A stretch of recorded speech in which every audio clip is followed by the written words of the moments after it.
అందరికీ నమస్తే. Mahbubnagar local body MLC అయిపోయింది. అక్కడ కాంగ్రెస్ అభ్యర్థి జీవన్ రెడ్డి గారు ఓడిపోయినరు, నవీన్ రెడ్డి గారు బీఆర్ఎస్ అభ్యర్థిగా గెలిచిండ్రు. ఇక నెక్స్ట్ మిగిలింది గ్రాడ్యుయేట్ కోట ఎమ్మెల్సీ ఎలక్షన్. నల్గొండ, వరంగల్, ఖమ్మం ఈ 3 జిల్లాల పరిధిలో మొన్ననే జరిగింది ఎలక్షన్. దాని కౌంటింగ్ 5వ తేదీన ఉంది. 4వ తేదీన మనకు లోక్సభ ఎలక్షన్ అయిపోతే 5వ తేదీన ఆ కౌంటింగ్ ఉంటుంది. అయితే నేను ఇప్పుడు ఆ సబ్జెక్ట్ ఎందుకు తీసుకున్నానంటే 2 ఎమ్మెల్సీ ఎలక్షన్స్. నిజంగా నిన్ననే సీఎం రేవంత్ రెడ్డి గారు ఒక మాట అన్నారు, 2 ఎమ్మెల్సీ స్థానాలు మేము గెలవబోతున్నాం, 10 నుంచి 12 లోక్సభ స్థానాలు మేము గెలుస్తున్నాం, కాంగ్రెస్ గెలుస్తుందని చెప్పారు. చెప్పిన దానిలో ఫస్ట్ వికెట్ పడింది మామ్నార్లో. రేవంత్ రెడ్డి సొంత ఇలాకాలో, రేవంత్ రెడ్డి సొంత జిల్లాలో ఎమ్మెల్సీ ఓడిపోయింది కాంగ్రెస్. ఇంకా మిగిలింది గ్రాడ్యుయేట్ కోట ఎమ్మెల్సీ లోక్సభ ఎలక్షన్స్. ఇంకా లోక్సభ ఎలక్షన్స్ మీద ఇప్పటికీ ఎగ్జిట్ పోల్స్, చాలా ఎగ్జిట్ పోల్స్ వచ్చినాయి. కొన్ని కాంగ్రెస్ ఎక్కువ గెలుస్తాయని చెప్తున్నాయి, కొన్ని బీజేపీ ఎక్కువ గెలుస్తున్నాయని చెప్తున్నాయి. ఏదో ఒక సర్వే బీఆర్ఎస్ కూడా 12 సీట్లు వస్తాయని చెప్పింది. కొన్ని సర్వేలు బీఆర్ఎస్కు 0 వస్తాయని చెప్పినాయి. కొన్ని సర్వేలు బీఆర్ఎస్కి 1 వస్తాయని చెప్పినాయి. ఏదో ఒక సర్వే ఓల్డ్ సిటీలో ఎంఐఎం ఓడిపోయే అవకాశం ఉందని చెప్పింది. ఇట్లా రకరకాల లోక్సభ మీద రకరకాల ఎగ్జిట్ పోల్స్ వచ్చినాయి. కానీ గ్రాడ్యుయేట్ కోటా ఎమ్మెల్సీ ఎలక్షన్స్ పైన ఇప్పటిదాకా ఎగ్జిట్ పోల్ రాలే. నిజానికి ఎగ్జిట్ పోల్ ఇవ్వచ్చు, ఎగ్జిట్ పోల్ రాలే. మరి ఇప్పుడేమీ నిబంధనలు లేవు, ఎలక్షన్ కమిషన్ నిబంధనలు లేవు. కానీ గ్రాడ్యుయేట్ కోటా ఎగ్జిట్ పోల్ ఇప్పటిదాకా రాలేదు.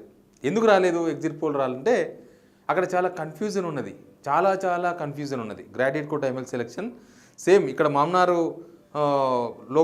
Local body election MLC election ఎంత అయితే కన్ఫ్యూజన్గా ఉన్నదో సేమ్ కన్ఫ్యూజన్ ఇప్పుడు Nalgonda, Warangal, Khammam graduate quota MLC కూడా అట్లే ఉంది.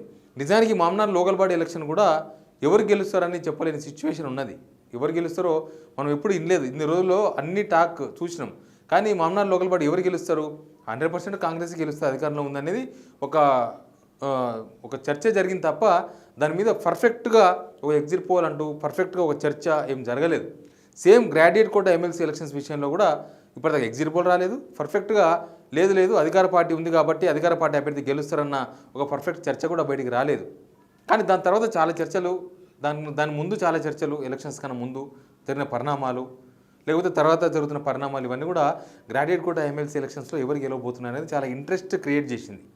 ఎందుకంటే మొత్తం 52 మంది అభ్యర్థులు ఉన్నారు. అందులో 5 మంది చాలా ఇంపార్టెంట్ అభ్యర్థులు ఉన్నారు. అందులో పోటీ 2-3 మధ్యనే కనిపిస్తుంది. అందులో అనేక అంశాలు ప్రభావం చూపే అవకాశాలు కనిపిస్తున్నాయి. కొందరు అంటున్నారు కాంగ్రెస్ అభ్యర్థి తీన్మార్ మల్లన్న, బీఆర్ఎస్ అభ్యర్థి రాకేష్ రెడ్డి మధ్యనే ఉంటుంది గెలుపు పోటీ. ఇంకా కొందరు అంటున్నారు రాకేష్ రెడ్డి, ప్రేమద్ రెడ్డి వీళ్ళిద్దరి మధ్యనే ఉంది గెలుపు, తీన్మార్ మల్లన్న 3వ ప్లేస్ పోవచ్చు అని. ఇది జనరల్ టాక్. ఎందుకంటే ఎవరు దీన్ని పర్ఫెక్ట్గా చెప్పలేకపోతున్నారు కాబట్టి ఈ టాక్ వచ్చింది. ఎందుకు ఈ టాక్ వచ్చింది అంటే కాంగ్రెస్ నుంచి కాంగ్రెస్ అభ్యర్థి తీన్మార్ మల్లన్నకు అందిన సహాయం అంటే ఎవరూ లేరు. కోమరెడ్డి వెంకరెడ్డి గారు అమెరికా వెళ్ళిపోయినారు, కోమరెడ్డి రాజగోపాల్ రెడ్డి గారు అమెరికా వెళ్ళిపోయినారు, ఉత్తమ్ కుమార్ రెడ్డి గారు ఒక మీటింగ్ పెట్టేసి మళ్ళీ పోలేదు అటు సైడు, పొంగులేటి శ్రీనివాసరెడ్డి గారు దక్షిణాఫ్రికా పోయినారు, తుమ్మల నాగేశ్వరరావు పట్టించుకోలేదు, లాస్ట్ మూమెంట్లో తప్పనిసరి పరిస్థితుల్లో ఏదో చేయాల్సి వచ్చింది. ఇంకా మిగతా ఎమ్మెల్యేలు అంతంతనే ఉన్నారు, ప్లస్ ఆయన మీద వ్యతిరేకత వచ్చింది. ఇట్లాంటి చర్చలు, అన్ని చర్చలు మనకు బయటికి కనిపించినాయి కొన్ని, వినిపించినాయి కొన్ని, ఇట్లాంటి చర్చలు. ప్లస్ రాకేష్ రెడ్డి చదువుకున్న వ్యక్తి అని ప్రచారం చేసిన లోకల్గా ఎమ్మెల్యేలు లేరు. ఎమ్మెల్యేలు లేనప్పుడు జనం మాజీ ఎమ్మెల్యేలు చెప్తే వాళ్ళు యాక్సెప్ట్ చేసిండ్రా, వాళ్ళు కన్విన్స్ అయినరా. మొన్ననే ఓడిపోయారు కదా వీళ్ళు, ఆ ఎమ్మెల్యేలు మాజీ ఎమ్మెల్యేలు చెప్తే కన్విన్స్ అయ్యి రాకేష్ రెడ్డికి వేసిండ్రా, లేకపోతే రాకేష్ రెడ్డి ఫేత్ చూసేసిండ్రా, రాకేష్ రెడ్డి చదువు చూసి రాకేష్ రెడ్డికి వేసిండ్రా. లేకపోతే లోక్సభ ఎలక్షన్స్లో యూత్ మొత్తం బీజేపీ సైడ్ పడ్డది కాబట్టి ఈ ఎలక్షన్స్లో గ్రాడ్యుయేట్స్ మొత్తం కూడా యూతే ఉంటుంది, ఆ యూత్ ఓట్లన్నీ కూడా బీజేపీ ప్రేమద్ రెడ్డికి పడ్డాయా, ఫస్ట్ ప్రయారిటీ సెకండ్ ప్రయారిటీ ఇవన్నీ చాలా ఉంటాయి లెక్కలు, పడ్డాయా, ఏ అంశాలు ప్రభావం చూపించినాయి.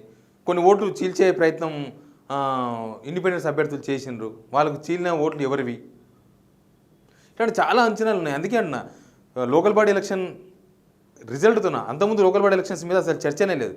రిజల్ట్ చూసిన తర్వాత మహబూబ్ నగర్ లోకల్ బాడీ ఎలక్షన్స్లో బీఆర్ఎస్ గెలిచిన తర్వాత గ్రాడ్యుయేట్ కోటా మీద అనుమానం స్టార్ట్ అయింది. గ్రాడ్యుయేట్ కోటా ఎమ్మెల్సీ ఎలక్షన్ కూడా ఎట్లా ఉండబోతుందన్న అనుమానం ఒకటి స్టార్ట్ అయింది, ఆ చర్చ స్టార్ట్ అయింది. ఇప్పుడు ఏమంటున్నారంటే తీన్మార్ మల్లన్న కనుక గెలిస్తే ఫస్ట్ ప్రియారిటీ ఓటుతోనే గెలవాలి. ఒకవేళ ఫస్ట్ ప్రియారిటీ ఎవరు గెలవలేదంటే Teenmar Mallanna out. Next second priority ఓటుతో గెలిస్తే రాకేష్ రెడ్డి గెలుస్తాడు, లేకపోతే ప్రేమేందర్ రెడ్డి గెలుస్తాడని చర్చ ఒకటి నడుస్తుంది.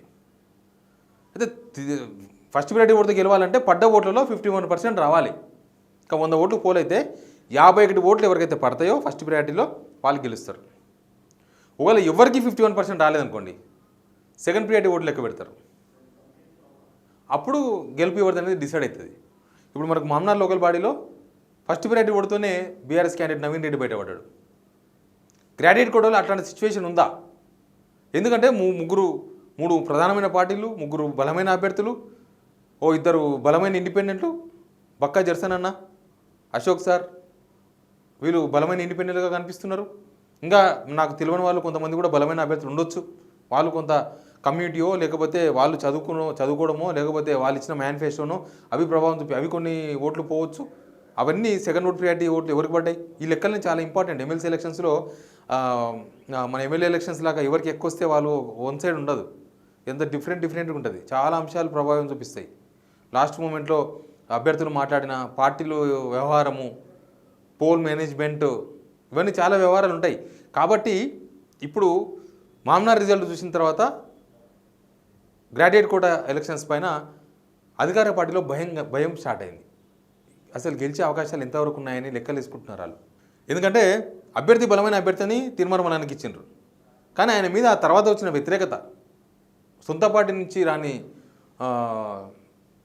సహాయం, సొంత పార్టీ నుంచి రాని సపోర్ట్. రేవంత్ రెడ్డి గారు ప్రచారానికి పోతామన్నారు, పోలేదు. కోదండరామ్ గారు ఏదో మొక్కుబడిగా సపోర్ట్ చేసిండు, నో యూజు. సిపిఐ సిపిఎంలు ఏమైనా చేసినామో తెలియదు. వాళ్ళ సత్తా ఎంతో తెలియదు. వాళ్ళ పార్టీ ఉన్న విద్యార్థి బలం మీన్స్ ఆ గ్రాడ్యుయేట్స్ బలం ఎంతనో కూడా తెలియదు మనకు. ఇప్పుడు వాళ్ళ అభ్యర్థిని పెట్టలేదు, మాకు పలానా ఓట్లు వచ్చినాయని ఎప్పుడు చెప్పలే వాళ్ళు. కాబట్టి వరంగల్, నల్గొండ, ఖమ్మం ఈ కోటాలో గ్రాడ్యుయేట్ కోటాలో కూడా ఏదో ఒక భయం కనిపిస్తుంది. ఈ రిజల్ట్ చూసిన తర్వాతనే ఆ భయం స్టార్ట్ అయింది. ఈ రిజల్ట్ రాకముందు ఎట్లా మామ్నార్ కాంగ్రెస్ గెలుస్తుంది, ఇక నెక్స్ట్ ఆల్మోస్ట్ అక్కడ కూడా అధికార పార్టీ గెలుస్తుందేమో అన్న ఒక చర్చ లెవెల్లో జరిగింది. ముఖ్యంగా ఎగ్జిట్ పోల్స్ అని లేకపోతే ఇంటర్నల్గా వీళ్ళు చేపించుకునే సర్వేలు, పార్టీ చేపించుకున్న సర్వేలు ఇవన్నీ ఉంటాయి కదా పార్టీ ముఖ్య నేతలకు. పార్టీ ముఖ్య నేతలు నిన్న రేవంత్ రెడ్డి గారు 2 ఎమ్మెల్సీలు గెలుస్తున్నామంటే ఇప్పుడు ఇలా బీఆర్ఎస్ గెలిచిన మామ్నార్ ఎమ్మెల్సీ సీటు గెలుస్తామనే కదా. ఆ సీటు ఓడిపోయింది. మరి రేవంత్ రెడ్డి గారు ఉన్న రిపోర్ట్ ఏందో తెలియదు.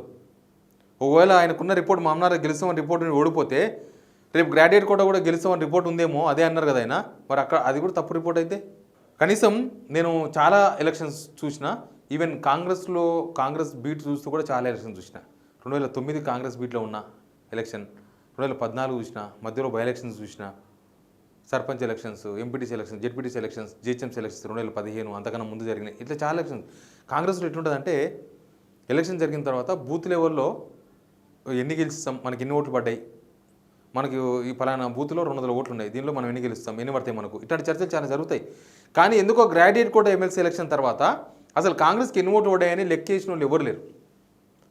ఎవరు బూత్ వైజ్ లెక్కలు తీసుకోలేదు. ఏ ఎమ్మెల్యే లెక్క తీసుకోలేదు, ఏ మినిస్టర్ లెక్క తీసుకోలేదు, ఏ పార్టీలో ముఖ్య నేత, కోఆర్డినేటర్ రేవంత్ రెడ్డి గారు ఎవ్వరు లెక్కలు తీసుకోలేదు. గెలుస్తామనే ధీమానా ఓడిపోతామనే ధీమానా తెలియదు. ఇది ప్రస్తుతం ఈ గ్రాడ్యుయేట్ కోటా ఎమ్మెల్సీ ఎలక్షన్స్ విషయంలో నెలకొన్న ఒక కన్ఫ్యూజన్. ఇప్పుడు కాంగ్రెస్లో అదొక అలజడిగా కనిపిస్తోంది. 5వ తేదీన రిజల్ట్ చూద్దాం ఏం గెలుస్తుందో. Please subscribe Signal TV.